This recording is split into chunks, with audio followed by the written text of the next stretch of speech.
Alimentación para un corazón sano. La alimentación es uno de los factores más importantes a la hora de cuidar tu corazón.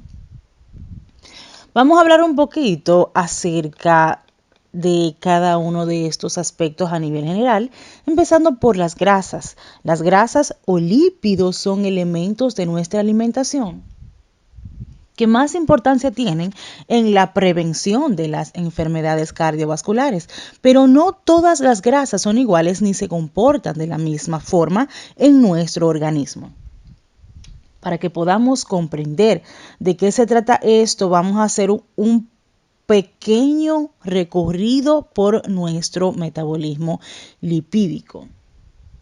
Se recomienda que una ingesta total en nuestra alimentación entre 30 y 35% de las calorías totales ingeridas sea de grasa. De este porcentaje se deben tomar el 15-20% de la grasa monoinsaturada, el 7 a 8% de grasa saturada y el 5% de grasa poliinsaturada.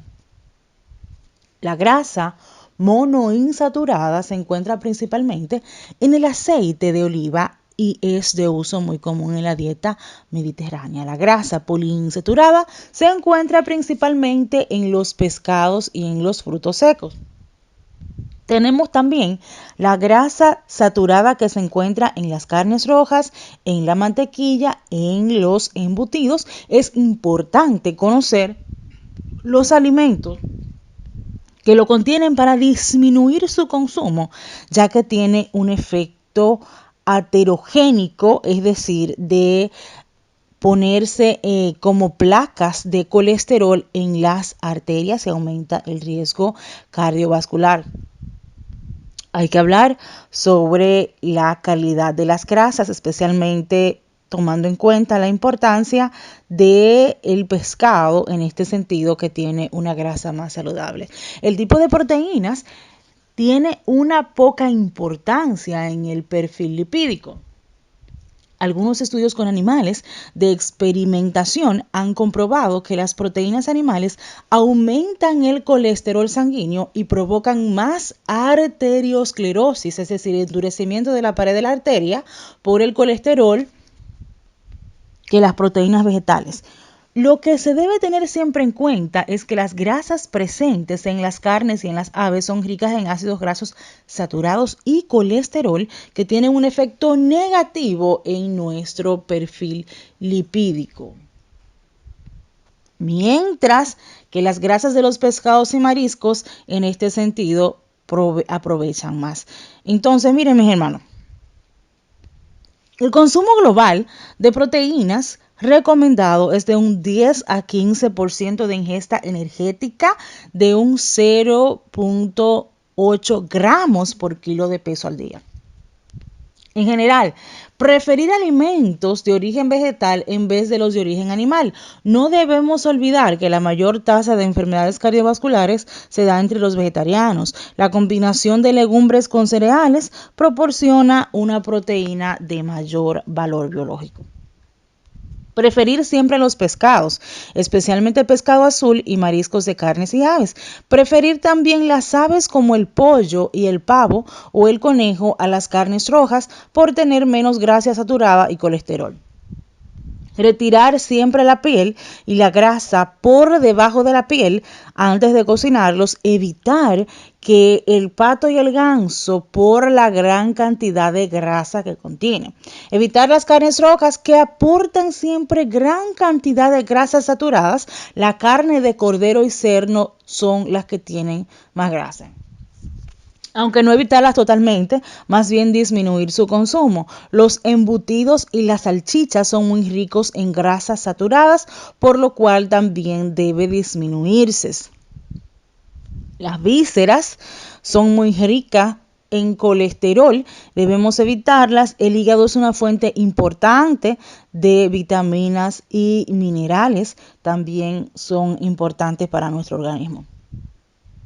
Las proteínas de la leche y los huevos son las más completas y libres de aditivos y toxinas que podemos encontrar, por lo que no debemos renunciar a su consumo. Tampoco podemos olvidar que los huevos son ricos en vitamina del grupo B, de hierro y otros minerales, y que la leche es una fuente casi imprescindible de calcio, fósforo y de vitamina A y D. El mayor problema de este tipo de alimentos es la cantidad o el tipo de grasa que contienen. La yema de huevo es una importante fuente de colesterol, por lo que debemos también disminuir su consumo. No comer más de 2 o 3 yemas de huevo a la semana. El consumo de claras de huevo no está limitado, por lo que podemos mezclar una yema con 2 claras para hacer tortillas. De igual manera, evitar la leche entera, helados comerciales, nata, mantequilla y derivados. Pero insisto en disminuir, porque tampoco podemos convertirnos nosotros en personas que solo se obsesionen con comida saludable, como hay muchas personas que llegan a un extremo obsesivo. Esto no es bueno. En los cereales, en general, sus harinas, la pasta y las legumbres es la principal fuente de carbohidratos complejos en nuestra dieta y deben constituir la base de nuestra alimentación. También son una importante fuente de vitaminas del grupo B, de hierro, proteínas y en el caso de las variedades integrales aportan fibra vegetal. A pesar de lo beneficioso que resulta consumir una gran proporción de las calorías en la dieta de forma de carbohidratos, es importante tenerla a raya, es decir, dentro de un orden y no sobrepasarnos la cantidad de calorías que realmente necesitamos. Los carbohidratos se clasifican en azúcares complejos y simples. Un consumo elevado de azúcar simple provoca el aumento de los triglicéridos, reduciendo también el tiempo de el colesterol bueno. Los triglicéridos altos constituyen por sí solos un mayor riesgo de enfermedades cardiovasculares. Tenemos que hacer más ejercicio, también esto va dentro del tema. Tomar más agua y de igual manera comprender la importancia de no comer tanta comida en la calle. La comida preparada en casa, aparte de que es más saludable, hasta disminuye el costo. Lo que pasa es que a veces somos un poco perezosos en este sentido, pero hasta para cuidar nuestro corazón es importante llevar todo esto en cuenta.